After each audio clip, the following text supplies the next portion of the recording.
أسعد الله مساءكم متابعين قناة الحقيقة مع بدران. أهلا بحضراتكم جميعا. عودة لحضراتكم مرة أخرى في ظل الأحداث الملتهبة عالميا.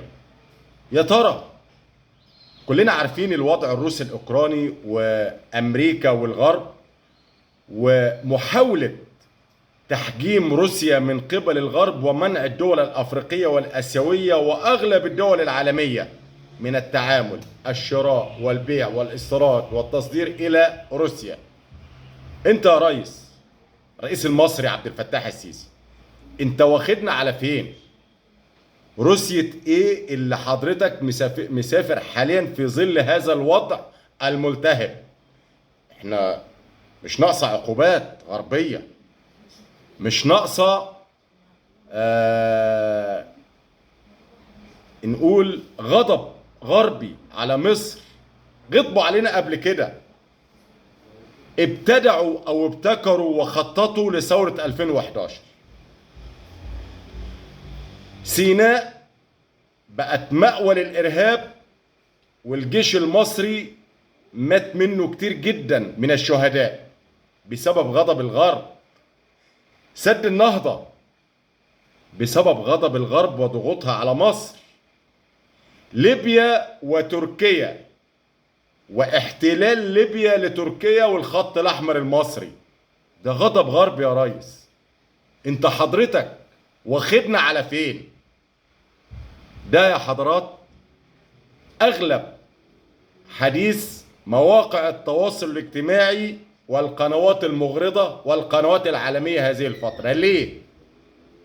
زيارة قريبا للرئيس المصري عبد الفتاح السيسي إلى روسيا للقاء الرئيس الروسي بوتين في ظل هذه الظروف وفي ظل الحرب الروسية الأوكرانية. هذه الزيارة لها مليون معنى عند الغرب وعند العالم ككل، ولكن من يترقبها ويحسب لها ألف حساب هم الغرب. يعني إيه؟ قلنا ما تشتروش أسلحة من روسيا، بنشتري. النفط الروسي عليه حظر بيجي مصر والدول العربية. مفيش تعامل اقتصادي ولا عسكري مع روسيا وبنتعامل. لسه من فترة قريبة كان هناك تدريب عسكري مشترك بين الجيش المصري والجيش الروسي رغما عن أنف أمريكا. فأنت يا ريس مودينا على فين؟ احنا مش خايفين من الغرب ومن عقوباتهم العسكرية والاقتصادية؟ هيعملوا ايه؟ عملوا كل اللي في ايديهم. هقول لحضراتكم، في شعب او شعوب تخاف ما تختشيش، الغرب اولهم. لو خفنا والقيادة المصرية خافت مش هنعرف نتعامل مع العالم. مصر دولة لها سيادتها. مصر قوانين وتصريحات مصر وتخطيط مصر وقرارات مصر تخرج من القاهرة، لا وصي على مصر. مش عاجبك؟ حاولوا معانا بشتى الطرق قطع علاقات مصر مع سوريا مع روسيا، ولكن وإغراءنا بالمعونة وإقطاع المعونة وأسلحة متطورة وطائرات F-15 واللي ومصر. كل هذه الإغراءات لم تؤثر في مصر ولم تخضع لها مصر. لسان مصر مصر ما جريش عليها. مصر تتجه حيث كانت مصلحتها، مصلحة شعبها. تسليحنا روسي نجيب من روسيا، من الصين نجيب من الصين. تبادل تجاري بيننا وبين روسيا لا واسع على مصر.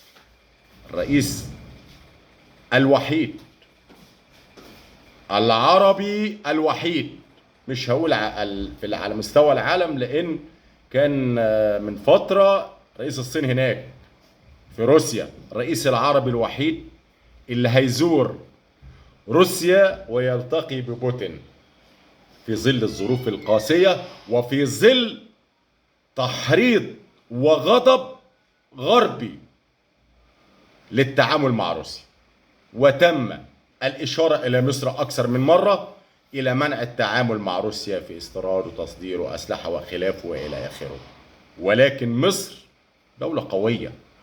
مصر قراراتها من القاهرة وبعقول أبنائها وقيادتها، ولم نخضع لأي تهديد. هيعملوا فينا إيه؟ سد النهضة وعرفنا آخرته.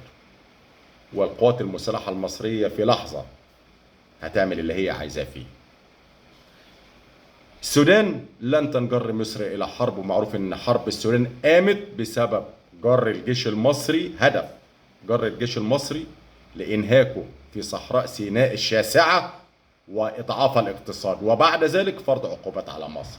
ليبيا خط أحمر كان مقصود تدمير مصر. لما لقيوا مصر فعلا هتضرب تركيا قالوا له ارجع، ده مصر ما بتهزرش، مصر بتتكلم جد. كانوا عايزيننا مفكريننا أغبياء، أو القيادة قيادة غير واعية، وهننزل الصبح على ليبيا بعد كده فرض عقوبات، وابتدي الاتحاد الأوروبي وحلف الناتو وخلوا مصر دي دمار، لأن ما عرفوش في 2011 يعملوا معانا حاجة. لما لقيوا مصر مشيت بالقانون الدولي حيال التعامل مع ليبيا، والبرلمان الليبي جه مصر وطلب من مصر التدخل، والقيادات وبدو مشايخ البدو والحكومة الشرعية في هذا الوقت قال لك مصر اتخذت الطرق القانونية وهتضرب، ارجع يا أردوغان. ده اللي حصل. سينا مأوى للإرهاب. اليوم مصر قد أعلنت قواتكم المسلحة خلو سيناء من الإرهاب. يا ريتها على قد خلوها من الإرهاب، بس لا، ده النهارده قوات عسكرية مصرية في سيناء لتأمين وحماية أمن سيناء. لم تحدث منذ عام 74 بعد أن عادت سيناء إلى مصر. هي دي مصر. الرئيس رايح يلتقي بوتين رغما عن أنف الغرب وأوروبا. ما بنخافش من حد. تحيا مصر مليون مرة، ونترقب وننتظر نتيجة زيارة الرئيس المصري عبد الفتاح السيسي، ويترقب العالم أجمع هذه الزيارة ونتائجها في ظل هذه الظروف. يعني إيه؟ طب بتضحك على أمريكا وأنت مع روسيا، ولا بتضحك على روسيا وأنت مع أمريكا؟ هو ده اللي الغرب بيقولوه. إحنا بندور على مصلحتنا.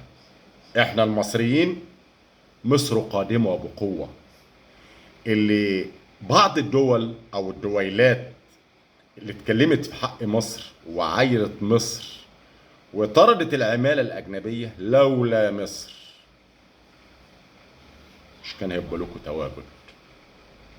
أفيقوا يا أمة الإسلام. أشكركم، والسلام عليكم ورحمة الله وبركاته.